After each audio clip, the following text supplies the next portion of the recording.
Tesla has gone through a lot of changes over the years, and being one of the most ambitious companies out there, some promises have come true while others definitely haven't. Certain predictions, like the Model Y becoming the best-selling car in the world, were laughed at by many after many called the unveiling underwhelming. But Tesla actually made that happen. The Model Y has been the best-selling car in the world for a couple years now, and we'll see if that continues into the future. However, Tesla has made a lot of promises over the years, in particular regarding features they promised customers that they've gone back on. Today I'm going to detail many of those, including a couple that just came about in the last couple weeks for Tesla's latest vehicles. So let's get into it. First up is a pretty big one and a pretty obvious one to many people who follow Tesla, the Tesla Roadster. All the way back in 2017, Tesla held their Semi event. Now the Semi itself has had a very delayed rollout, but it is coming to be. And the Roadster, Tesla said, would be coming in 2020. They announced that this would get a 0 to 60 in 1.9 seconds, quarter mile in 8.8 seconds, a 620 mile range, 250 plus mile per hour top speed, and they said it would be, quote, the first supercar to set every performance record and still fit seating for 4. One of the crazy parts about this Roadster was, of course, the price. It's a niche, expensive sports vehicle, so they took base reservation prices at $50,000.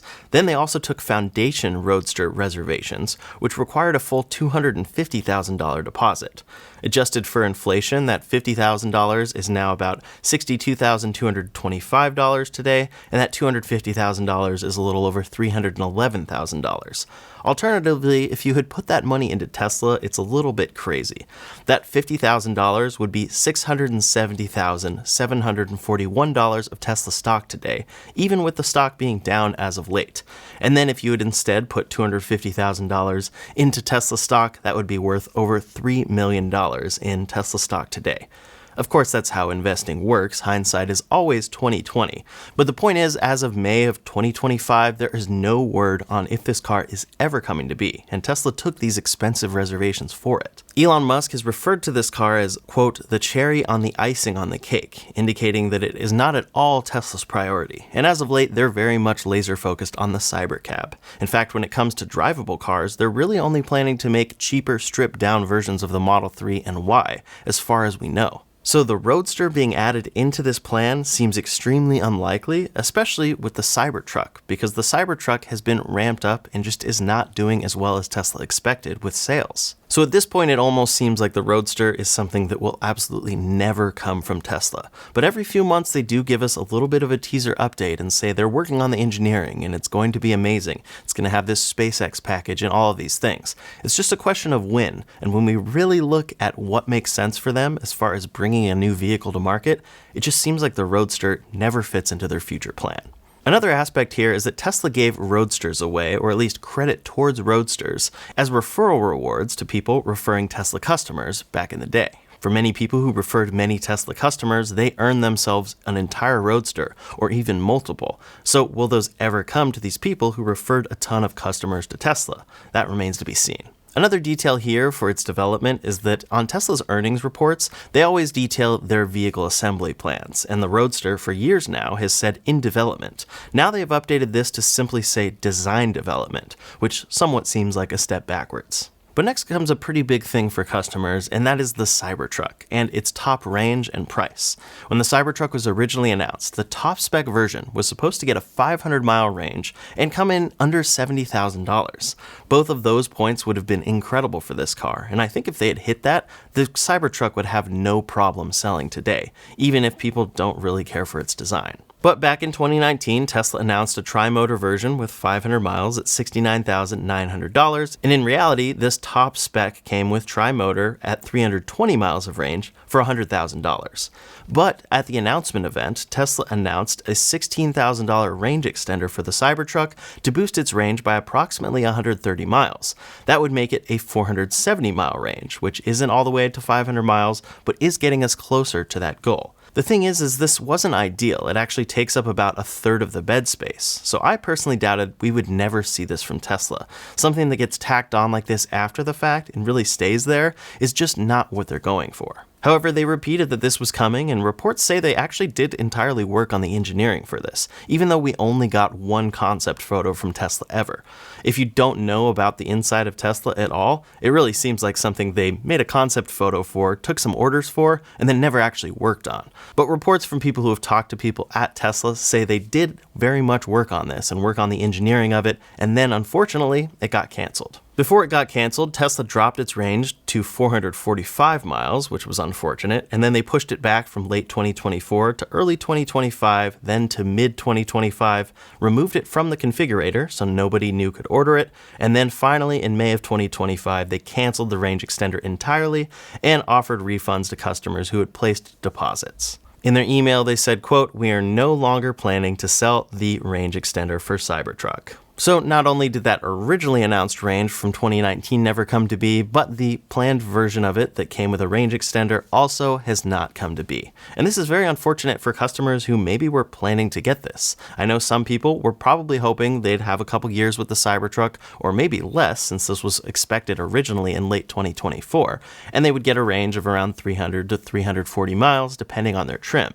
Then after that, they'd be able to extend this range up to 470 miles, or I guess 445 once they heard it got downgraded. That would be great for road tripping, but especially great for towing, since towing, especially with heavy things, can cut your range in half. So now these customers are stuck with this truck that will never get any more range, even though they were basically promised that it would have this capability when they took delivery. Now that brings us to number 3. Speaking of capabilities that they're no longer delivering on the Cybertruck, base autopilot is a big one. Tesla has long advertised that all of their vehicles include basic autopilot. Specifically, the Cybertruck said base autopilot was included with every Cybertruck that didn't include FSD. In fact, if you even look at the order agreement for a Foundation Series Cybertruck, which includes full self-driving, it details base autopilot as an included line item there.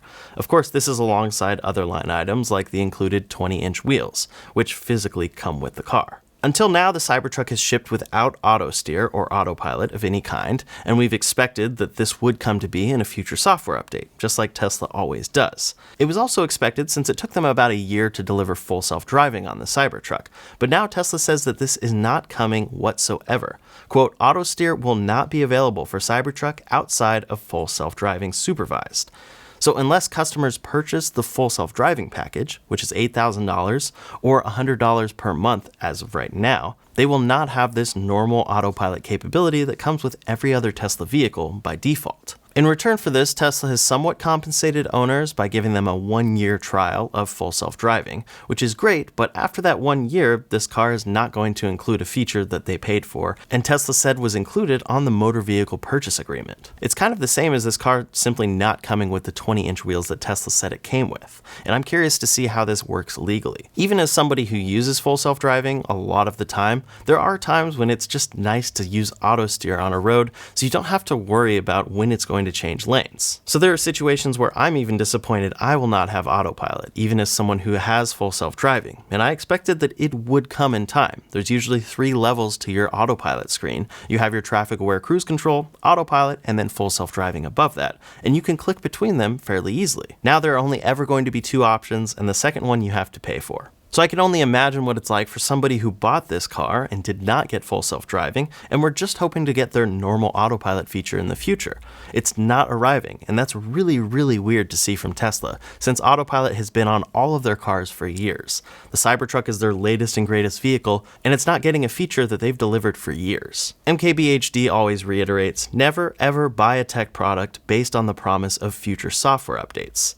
And I very much agree with this, and unfortunately it even applies to things like cars getting a feature that has been on this company's cars for years. Now, when it comes to Tesla and Elon Musk, claims often get made about their vehicles that are ambitious or exciting, but they're not actually promises. One such claim came from Elon Musk about the Cybertruck, saying that it would be amphibious. He said the Cybertruck would be, quote, "waterproof enough to serve briefly as a boat." He even talked about this needing to traverse a river over at SpaceX's Starbase. Once the Cybertruck came to be, they talked about the fact that it would need some upgrades in order to actually have this capability. So I think they were clear enough here that that this wouldn't be a boat, but people have put it to the test anyway and shown that it doesn't actually work this way. Somebody tried wading into a river and activating wade mode, but they obviously went too far and then got stuck in the mud. Most people here, especially those who are experienced truck owners, think that it's pretty obvious that a 7,000-pound truck would get stuck in this mud no matter what was promised as far as its feature set.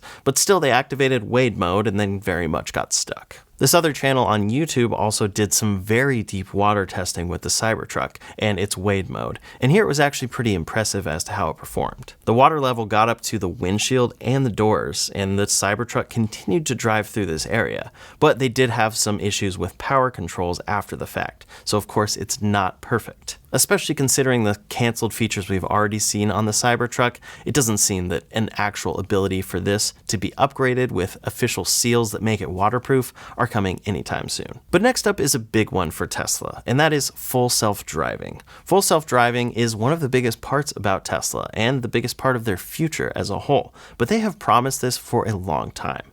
All the way back in 2016, Tesla launched what they called full self-driving. Now, it's a little weird because the name full self-driving implies that it is fully self-driving and does not need your input whatsoever, except still today, this very much requires supervision. In fact, they now brand it as full self-driving supervised. At that point also, when Tesla launched it, they claimed that all of their vehicles had the necessary hardware to achieve full self-driving, and that future software updates would be delivering this feature. Now, this has changed a lot, and Tesla has actually removed that blog post, which seems to indicate that their latest Hardware 4 system is absolutely necessary to achieve these features. Hardware 4 is what comes in their latest vehicles, and they have indicated that for those who bought the full self-driving package, they would upgrade their hardware, so that is something that's encouraging to see. But they removed this blog post probably because people were expecting that they could buy this older car and then upgrade it to full self-driving in the future once that capability came. That's kind of what Tesla indicated here, but now it's not really the case. For today, full self-driving still remains a level 2 driver assistance system that requires active supervision, and the timeline of promises here is pretty crazy when you go back and look at everything. Of course, if they achieve this in the future, it will be a great milestone and very impressive, but it's years overdue at this point. Back in 2014, Elon said that they would be a factor of 10 safer than a person in a 6-year time frame. In 2015, he said, "We're going to end up with complete autonomy, and I think we have complete autonomy in approximately 2 years." In 2016, he said in around 2 years, someone should work anywhere connected by land and not blocked by borders. For example, you're in LA and your car is in New York. Later in 2016, he talked about how autonomous driving is a solved problem. And then we can see tons of other quotes about this system from there on out. Everything is always coming seemingly the next year or in 2 years. Now, there are various opinions on this, and many people think Elon is just overambitious and excited and maybe genuinely believes these things, and then other people think this is fraud. In April of 2020, he said we could see robotaxis in operation with the network fleet next year, not in all markets, but in some. In December of 2020, I am extremely confident of achieving full autonomy and releasing it to the Tesla customer base next year. Now, mind you, that's still 4.5 years ago. So you get the point. Tesla's promises and Elon's promises for full self-driving have been substantial and keep getting pushed back. At this point, it's kind of a boy who cried wolf scenario that I think has really done a disservice to full self-driving as a whole. The system that you get today is incredibly impressive and delivers a ton of functionality. It does driving for me probably 98% of the time and still impresses me every single day. However, it's still not that thing that was promised 9 years ago. We're not to that unsupervised level yet, and that has been promised for a long time, to the point where a lot of people just don't even listen to anything Tesla or Elon Musk say about this system. And as a result, I think they're missing out, but that's kind of on Tesla. For example, another claim here is our next one, which is that Tesla would have 1 million robotaxis by 2020. In 2019, Elon Musk predicted Tesla would have over 1 million robotaxis on the road by 2020. At that point, they didn't have the dedicated Cybercab robotaxi, so this was referring to general Tesla vehicles acting as robotaxis. But as of 2025, we obviously haven't seen this. Their plans, though, are a little more concrete this time around. In June, they say, next month, that they are going to launch their first robotaxis in Austin, Texas. Initially, this will be 10 to 20 Model Ys, and they say they will be unsupervised, but it does remain to be seen how it goes, what the geofence is, if there's a safety driver, and if they will be monitoring remotely, etc. then how fast they can scale up from those 10 to 20 vehicles. 10 to 20 isn't all that impressive. What we want to see is these just becoming ubiquitous. But in any case, that's all regarding Tesla's self-driving future. On the other side of things, they have their energy business, and one of their products there is their solar roof. The solar roof is a really great product because it integrates a normal roof with solar panels, instead of having to put panels on top of an existing roof. And when Tesla announced their solar roof, Elon Musk claimed it would be more affordable than a traditional roof plus solar and utility bills. In practice, though, the solar roof has really gotten significantly more expensive, and some installations cost over $60,000 more than traditional setups. Some cost comparisons say it's up to 90% more expensive to get a Tesla solar roof. So this really is a premium product that you're doing for the look. If you're going for the functionality only, you can save a ton of money by not getting this product. And ultimately, that did not live up to the promise of the solar roof whatsoever. And as a result, we actually have only seen one type of this solar roof. Initially, they announced a bunch of different tiles that didn't come to market, and installations seem to be slow and take a very long time for those that do seek out this product. Next up is a charging solution that some companies are already doing in other countries, but Tesla actually demoed all the way back in 2013, and this was battery swapping. Tesla demonstrated a 90-second swappable battery system in 2013 on the Model S, and they suggested that this was something they would actually widely implement. However, in practice, this obviously never came to be. At this announcement event, which Tesla completely made a video of and held an event for, they showed a Model S battery swapping in about 90 seconds, and they compared that to how long it took to fill up a traditional gasoline car, which is about 4 minutes for a 23-gallon tank. Tesla had plans to install battery swap stations across their supercharger network, and they said that these would cost about $500,000 to install, with an overall investment of approximately $100 million. Analysts also estimated that Tesla's profit margins would exceed 60% at these stations, as they would be a great option for many customers. They could swap even faster than gas. But obviously, Tesla did not find this scalable, and I think overall, when you look at the overall scale of a project like this, it kind of does make sense that charging is better, especially as charging gets quicker and quicker into the future, and many people can charge at home. However, there are companies that are doing this, while Tesla has just left it alone. Over in China, NIO does battery swaps today, and it seems to be very impressive, and CATL also has their Evo Go battery swapping stations. So it does seem to be a feasible technology, just something that Tesla showed us and never actually did. But speaking of batteries, that brings us to our next topic, which is the 4680 battery. All the way back in 2020, Tesla held their Battery Day event. This was a very impressive event where Tesla showed off the future of their battery technology, making their own battery cells in-house and optimizing every part of the battery production process to bring down cost. Overall, they said they would be able to increase range by 50% on their vehicles while reducing cost by about 50%. They announced the structural battery pack, which was planned for all Model Y vehicles to utilize with 4680 battery cells, and this was something they temporarily shipped on some Model Ys a few years later, but then ultimately discontinued. Today, the Cybertruck is the only car utilizing that structural battery pack and the 4680 battery cell. The main thing they announced at this event, though, was the fact that these cells would bring a 56% overall dollar per kilowatt hour reduction thanks to every element they talked about.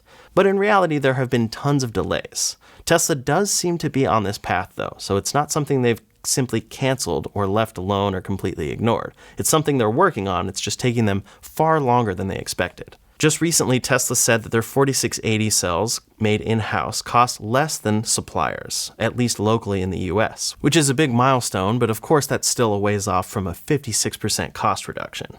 Coming in the future, though, they are dialing in their dry cathode technology, which could be that real breakthrough. But regarding this event, Drew Buglino, who was the main presenter with Elon at this event, left Tesla a little over a year ago, and Vineet Mehta, Tesla's director of battery technology and powertrain architecture for 18 years, just left as well. So a lot of the people behind Tesla's batteries have left the company. In any case, the big thing this battery cell was supposed to lead to was the drivable $25,000 Tesla. And ultimately, this car has really been kind of left alone or canceled, or just shifted into the robotaxi. Tesla said at this event that they would have a $25,000 electric vehicle 3 years from now, and now it's almost 5 years later, and of course we haven't seen that. This was going to be built using their unboxed platform, but essentially all of this ended up getting rolled into the Cybercab and essentially canceled. Now Tesla says that Cybercab, which will not have a steering wheel or pedals, will come in under $30,000, but that is after incentives. That's likely including the EV tax credit federally, which appears to be disappearing. So in a couple years, it's possible that a lot of the promises from that 2020 event might have come true,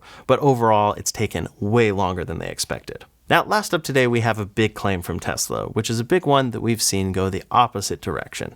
That is the idea that you should buy now before prices go up. Over the years, Tesla and Elon Musk have urged customers to buy their cars now before prices increase. But the only real time we saw prices increase was during 2020. Tesla's vehicle prices have always fluctuated, but as of late they have come down, and used prices have come down as well. Here we can see a number of used Teslas available for under $20,000 after a $4,000 credit. And that's of course great for new customers that want to get into an electric vehicle, but not great for those that did not want to see their cars depreciate quickly. In 2019, Elon said, "Buying a car today is an investment into the future. I think the most profound thing is that if you buy a Tesla today, I believe you are buying an appreciating asset, not a depreciating asset." However, if we look at depreciation graphs for Tesla, it's pretty clear these are depreciating assets just like every other vehicle, and lately they've been depreciating a little bit more than average vehicles. However, Tesla and Elon Musk would probably still argue that this graph is going to flip soon once they achieve full self-driving, because truly if they do achieve that and it's unsupervised, it makes the value of these cars go way up. It's just, again, one of those things they've been promising for 9 years. But this time they do say it's arriving this year in certain markets. Regarding full self-driving, they sell this as an upgrade that you get with your car for $8,000 today. And this is one of those things that they also said you should buy now before the price increases. Previously, they would increase the price of the full self-driving package as functionality got better. But ultimately, they weren't having enough people actually buy this package, and everything was still getting delayed. So we saw this increase all the way from $5,000 up to $15,000, with people still buying it at $15,000, expecting it would only go up from there, because that's what Tesla communicated. However, from there, they ended up dropping the price of full self-driving, and now it has been stuck at about $8,000 for quite some time. So there are plenty of customers out there who bought it $15,000, expecting it would only go up, only to see it drop by $7,000. Basically, all of these points lead me to the overall idea that if you like what Tesla is delivering in a vehicle today and you're comfortable with its price, you should go for it. But you should probably not be investing in the car based on a promised future software update, because it might not come, for example in the case of that autopilot for the Cybertruck, or full self-driving arriving on a certain timeline. You might even buy the Cybertruck and get it delivered with a certain range, expecting that a range extender is coming around the corner, but then Tesla ends up canceling that. What would have been safer for you is if you were totally fine with that lower range and only expecting that extra range to be a possible bonus in the future. I talk a lot on this channel about timing a Tesla purchase, and overall that's my general philosophy, that if it has what you like today at a price you're comfortable with, you should go for it, because an upgrade could come at any time, or features could change as far as promises are concerned. In any case, this is something I'd love to see Tesla fix in the future. They could do a lot better when it comes to talking about or promising future features and then not delivering on them. It seems to be the pattern at this point, and overall I'd love to see them shift to under-promising and over-delivering, versus lately it seems they've been doing a lot of over-promising and under-delivering. Don't get me wrong, overall I still think the products that they do deliver are great, and I'm excited to see what the future holds for this possible robotaxi. But the more they fail to deliver on the products that they have promised, the less people will actually believe anything they say about the future. That's it for this video, but in the meantime, if you want to see the latest Tesla news, you can check out that video linked up here or in the description below. Thanks so much for watching, and I'll see you on the next one.